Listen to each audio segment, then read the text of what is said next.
Eu sou o Dr. Dinhali, médico psiquiatra e idealizador do blog Psiquiatria com Você.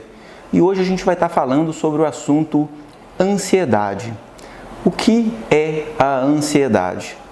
A ansiedade, antes de ser um adoecimento, é uma função psíquica normal, que visa nos proteger, visto que olhamos as situações à nossa volta e as possibilidades futuras com um olhar um pouco negativista, ou seja, pensamos no pior que pode acontecer.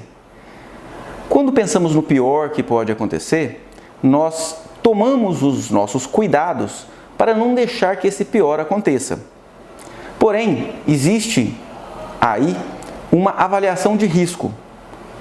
Quando o risco envolvido numa situação é alto, a minha providência é drástica, é intensa. Quando o risco numa situação é baixo, a minha providência é baixa, é pequena. Ou às vezes nem tomo nenhuma providência efetiva, apenas espero o que pode acontecer. O que acontece é que até esse ponto a ansiedade protege. Porém, existe um momento em que a ansiedade se torna adoecimento, chamada então de transtorno de ansiedade generalizada. O transtorno de ansiedade generalizada, ela se caracteriza psicopatologicamente por um equívoco exatamente na avaliação do risco envolvido na situação. Por exemplo, vamos supor que eu pense numa viagem e eu fique com medo de alguma coisa acontecer nessa viagem. Existe um risco real de um acidente acontecer. Existe um risco real de eu ser assaltado. Existe um risco real de eu adoecer. Porém, quem tem a ansiedade como adoecimento acaba manifestando um sofrimento exagerado por achar que o risco que desse evento negativo acontecer, ele é maior do que realmente é. Então, vamos supor que o risco real de eu ser assaltado, por exemplo, seja talvez 1 a cada 10 mil numa situação em que eu esteja andando na rua, num bairro comum, num bairro relativamente seguro. Uma pessoa que tenha o foco de temor na segurança em relação a assalto, ela pode ficar pensando que o risco real disso acontecer é maior. Uma vez a cada 100, ou seja, 1% de chance. Daqui a pouco ela já pensa que é 10% de chance. Daqui a pouco ele já pensa que é 50% de chance de ser assaltado. E neste momento em que a pessoa, nesse equívoco de percepção, concebe que o risco de ser assaltado é alto, ele acaba tendo uma reação de fuga ou luta, decorrente de uma descarga de adrenalina. A adrenalina é um neurotransmissor, é um hormônio relacionado com o que a gente chama de descarga adrenérgica, onde a pessoa vai receber em seu organismo todo, não só no cérebro, mas no corpo todo, alterações que vão facilitar a sua fuga ou luta dentro dessa situação de risco real. Vamos supor que um animal feroz, que um cachorro, por exemplo, grande, bravo, ele venha correndo na minha direção rosnando. Nesse momento, eu faço a avaliação e vejo que o risco é alto, não tem nada que me protege, é um cachorro grande. Então, com esse risco alto, a minha integridade física, a minha integridade imediata, o meu organismo libera adrenalina. Essa adrenalina vai ajudar com que eu me salve. Então, as alterações que acontecem são aumento da frequência cardíaca, para levar mais oxigênio e nutrientes para a musculatura. Aumento da frequência respiratória, para levar mais oxigênio para o sangue. A minha capacidade de concentração naquele momento diminui. O cachorro está vindo na minha direção, eu não preciso focar em nada. Eu não preciso fazer uma conta de matemática, eu não preciso ler um livro. Porém, eu tenho a minha atenção aumentada, ou seja, eu vejo várias coisas ao mesmo tempo para estabelecer uma rota de fuga, para perceber um instrumento para me defender, ou uma árvore para eu subir, algo que me salve. Eu verei várias coisas ao mesmo tempo, mas não focarei e não terei uma atenção em nada especificamente. E como eu não foco em nada, a minha memória daquele momento fica prejudicada. Então pode ser que depois do acontecido eu nem lembre da cor do cachorro, por exemplo, porque por mais que eu vi que ele era um risco, eu não foquei nele, eu abstraí. Na verdade, eu tive uma atenção aumentada em vários aspectos. Outra alteração causada pela descarga de adrenalina é uma palidez cutânea, devido a uma diminuição da circulação na pele, priorizando a circulação no músculo. Isso serviria evolutivamente também para evitar que haja sangramentos em potenciais cortes nessa situação de risco, de salvamento. Outra alteração é a circulação nas vísceras diminui, priorizando a circulação no músculo. A peristalse intestinal aumenta e isso pode causar gastrite, náusea ou diarreia, naquele momento em que o risco é real e iminente à minha integridade física. O que acontece é que a pessoa que tem a ansiedade como doença acaba trazendo essas descargas de adrenalina com manifestações físicas e psíquicas em situações de risco que não são reais, que são muito mais interpretativas do que reais e iminentes. Então a pessoa pode de repente estar consigo pensando, e se eu perder o emprego? Aí ele começa a pensar, eu não vou conseguir pagar minhas contas, as minhas crianças vão passar fome, eu vou ter o cobrador na minha porta. Ou seja, existe um monte de consequências ruins da perda do emprego. Eu posso não conseguir outro emprego. E como o ansioso é sempre muito negativista, ele sempre pensa no pior. Ele não pensa que ele pode perder o emprego e conseguir um outro melhor. É uma tendência, isso não é voluntário. Então, ela pode, nesse momento, com uma situação de risco muito mais subjetiva, simplesmente ter uma descarga de adrenalina, aonde ele vai sentir um mal-estarzinho, onde vai ter uma palpitação que começa pequena, um aumento da frequência respiratória, uma discreta falta de ar. E ele pode, em sentindo esses sintomas, ter um prejuízo da sua capacidade funcional, ou seja, ele não vai conseguir se concentrar no seu trabalho, ele não vai conseguir desenvolver as suas atividades a contento. E pode também, de repente, focar nos sintomas físicos dessa descarga de adrenalina. E, como negativista que ele não vai pensar, olha, como meu coração está bom, batendo forte. Não, ele vai pensar, olha, meu coração está batendo muito forte, eu acho que ele vai parar. Eu acho que eu estou infartando. Eu tenho a impressão agora que eu estou morrendo. E quando ele pensa isso, no risco da própria morte, é um risco subjetivo e interpretativo, imaginário, mas causa igualmente uma descarga de adrenalina, como se ele estivesse realmente à beira da morte. Então, essa descarga de adrenalina e a percepção de morte iminente nada mais é do que um sinal de gravidade maior de uma ansiedade que é generalizada, que é para vários aspectos, culminando numa crise de pânico, aonde essa crise é autolimitada, não oferece risco à integridade da pessoa, porém ela tem uma sensação de intenso desconforto, uma sensação de desespero. A crise de pânico geralmente dura 20 minutos, no máximo 40 minutos, uma crise de pânico pode durar, ela é autolimitada e não oferece risco à integridade da pessoa. Então, o conceito de ansiedade patológica é este, onde o risco interpretativo é sempre maior do que o risco real. E o que causa o transtorno de ansiedade generalizada?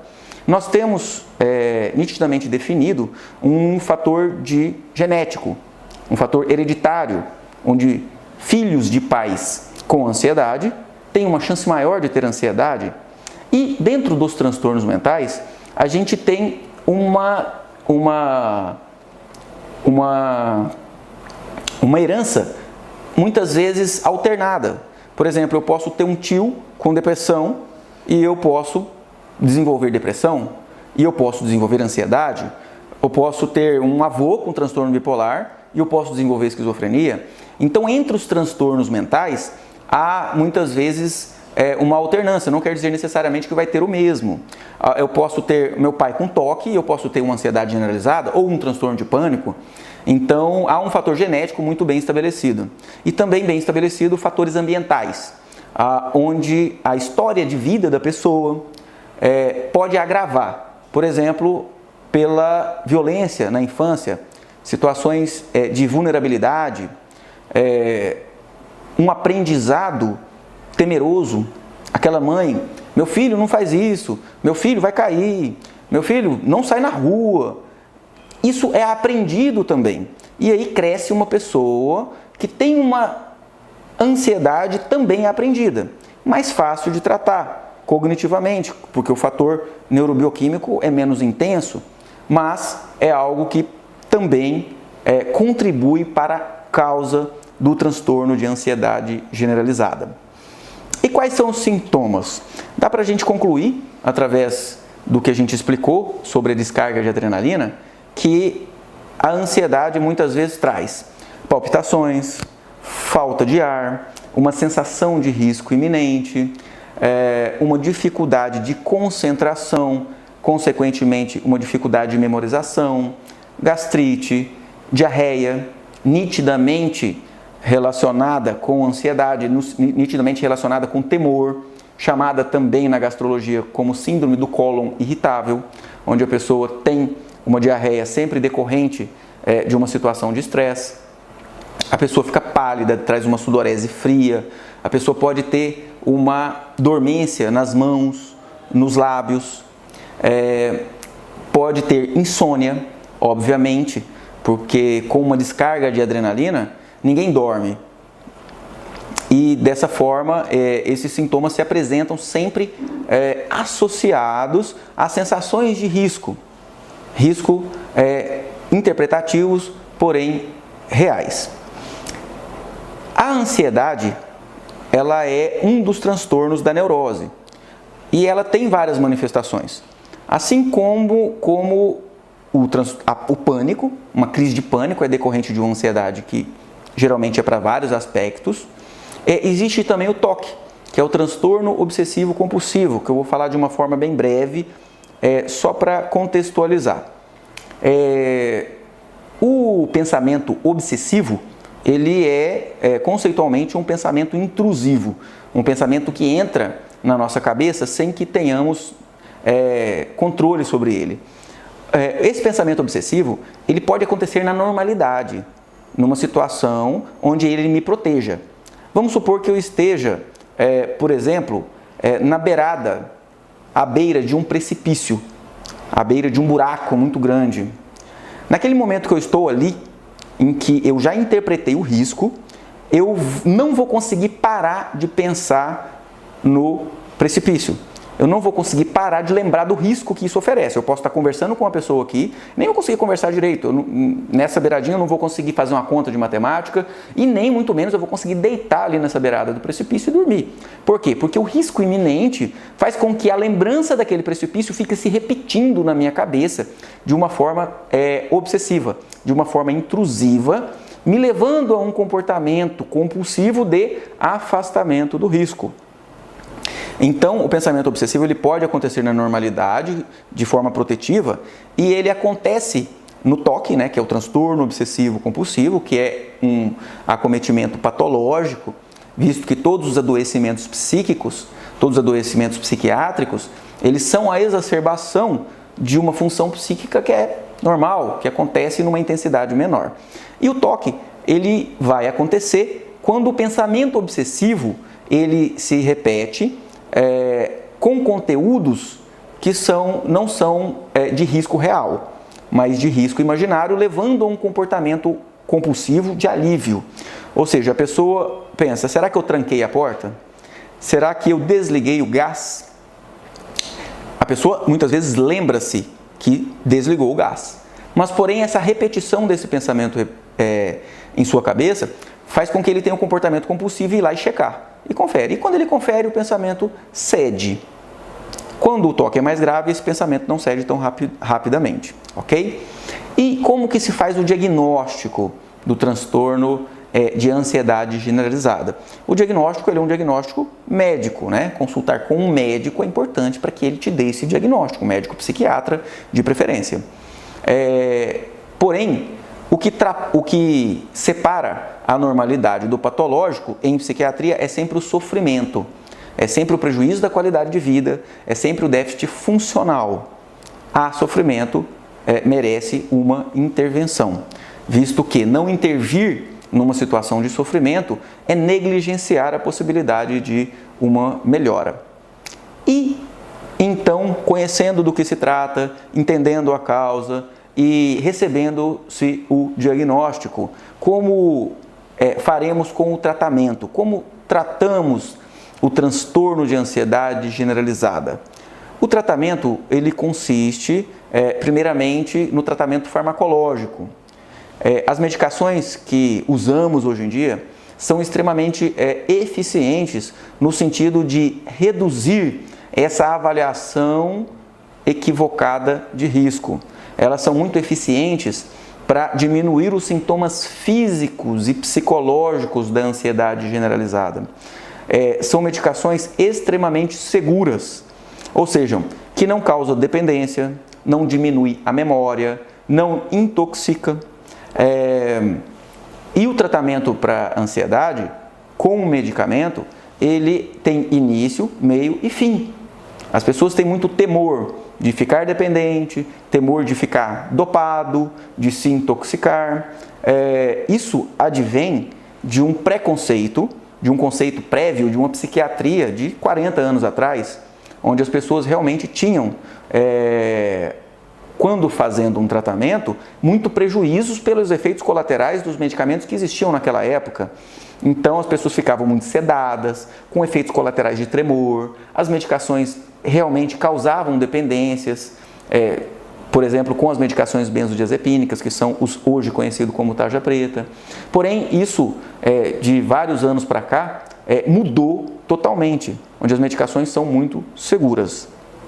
Para fechar a parte da medicação, gostaria de esclarecer que, além da medicação não fazer mal, de fazer bem, de melhorar a qualidade de vida, as medicações que se usam hoje para tratar tanto a depressão, quanto a ansiedade, como o transtorno bipolar, como a própria esquizofrenia, são medicações que são neuroprotetoras, visto que, se essa pessoa não se tratar, seja porque não tem acesso ao tratamento, seja porque não deseja se tratar, ou seja porque eventualmente é uma doença muito grave e todas as medicações não funcionam. Isso é raro, felizmente, mas eventualmente acontece. E essa pessoa continua tendo sintomas. Então, se a pessoa permanece tendo sintomas por um período prolongado, 10, 15, 20 anos, isso causará diminuição cognitiva, déficit de memória e intelectivo, adiantando-se um processo de demência secundário a esse transtorno mental não tratado. Então, além de melhorar a qualidade de vida, tratar e não ter sintomas patológicos protege o seu cérebro até da parte cognitiva e estrutural, onde uma pessoa que tem uma ansiedade grave, uma depressão e não se trate, depois de 20 anos a gente compara uma tomografia, o volume cerebral dá reduzido, não só na comparação, mas como o volume cerebral encefálico reduzido em relação à normalidade para aquela idade. Então é importantíssimo o tratamento medicamentoso e é extremamente seguro, repito. A segunda parte do tratamento, obviamente não menos importante do que a própria medicação, é a psicoterapia. A psicoterapia é uma intervenção realizada por um terapeuta, um psicólogo que está capacitado nessa área, que vai auxiliar a pessoa a analisar de uma forma pormenorizada todos os seus focos de temor. Então, no decorrer de 3, 5 sessões, ele vai analisar, por exemplo, o medo que a pessoa está manifestando de dirigir. Por exemplo, se esse é um foco. E aí, no final de algumas sessões, a pessoa consegue, depois de analisar e repetir e conseguir enraizar em sua mente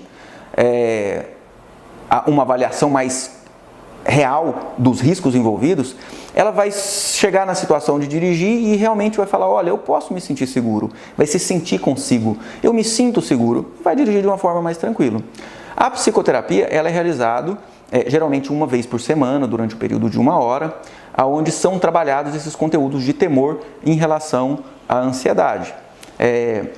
Em relação à depressão, os conteúdos eles são tratados em relação ao passado, em relação a mágoas, em relação aos conteúdos negativistas que afligem e trazem piora da qualidade de vida. O terapeuta, ele, de um modo geral, ele ajuda a pessoa a mapear as suas crenças, as emoções e comportamentos levadas por essas crenças. O terapeuta, de um modo geral, ajuda a essa pessoa a separar as crenças que levam a comportamentos e emoções ruins, as crenças que levam a comportamentos e emoções boas. E o terapeuta ajuda com que essa pessoa separe as duas, identifique-as pelo menos. E a partir de um determinado momento, o terapeuta vai auxiliar essa pessoa a traçar uma meta de reinterpretar, traçar uma meta de manter em sua vida as crenças, os comportamentos e as emoções boas, que é as que ele deseja, ok? Então a psicoterapia é muito importante no tratamento. Recomendamos também para o tratamento hábitos de vidas saudáveis, como são uma boa alimentação, uma boa hidratação e principalmente baseada em evidências científicas, atividade física. Então, a ciência já mostra que atividade física de ergometria, aquela que a pessoa respira ofegantemente e transpira pelo menos 40 minutos, pelo menos 3 vezes por semana, libera no cérebro o mesmo neurotransmissor que a medicação libera, inclusive na mesma quantidade. Então, a pesquisa baseada em evidências, onde se descarta potenciais vieses de engano, analisou um grupo com depressão e ansiedade, só fez atividade física de ergometria, ou também chamada aeróbica, e o outro grupo só tomou a medicação. Os 2 grupos melhoraram igual. E um terceiro grupo que tomou a medicação e fez atividade física melhorou 3 vezes mais nos marcadores, nos questionários de avaliação de intensidade de depressão e de ansiedade. Também baseada nas evidências científicas, mostrou-se estatisticamente que quem frequenta uma religião, quem tem um vínculo com espiritualidade e frequenta uma vez na semana, tem um fator de proteção para ansiedade, assim como tem um fator de proteção para depressão, e assim como tem um fator de proteção estatístico para doenças dependentes de imunidade, como é o resfriado comum, pneumonia, infecção do trato urinário. Então, as pesquisas mostraram esse fator de proteção estatístico, porém, a ciência não conseguiu demonstrar diferença, aliás, de demonstrar qual que foi a relação de causalidade. Porém, dentro da psiquiatria, a gente consegue perceber que a proposta religiosa de fé, ela combate a doença do medo, que é a ansiedade. A proposta religiosa de resignação, ela ajuda na psicoterapia reinterpretativa no combate à doença da desesperança, na doença do desânimo, da diminuição da energia, que é a depressão. Então, essas partes do tratamento, elas têm muita importância e o tratamento é muito mais complexo. Engana-se quem acha que vai combater uma ansiedade que demorou décadas para se instalar e se formar, ou até uma depressão, tomando um comprimidinho. O comprimido ajuda demais, mas existem outros aspectos do tratamento que, se forem negligenciados, levam à falha do tratamento. É por isso que muitas vezes as pessoas se desmotivam a realizar um tratamento. Ah, eu tomei o remédio, não melhorei. Não é só o remédio, né? Existem coisas a mais que devem ser atentas, ok? Obrigado pela audiência. Se você gostou, dê um like, compartilha com quem você acha que vai ser beneficiado por esse vídeo. Um grande abraço a todos e até a próxima.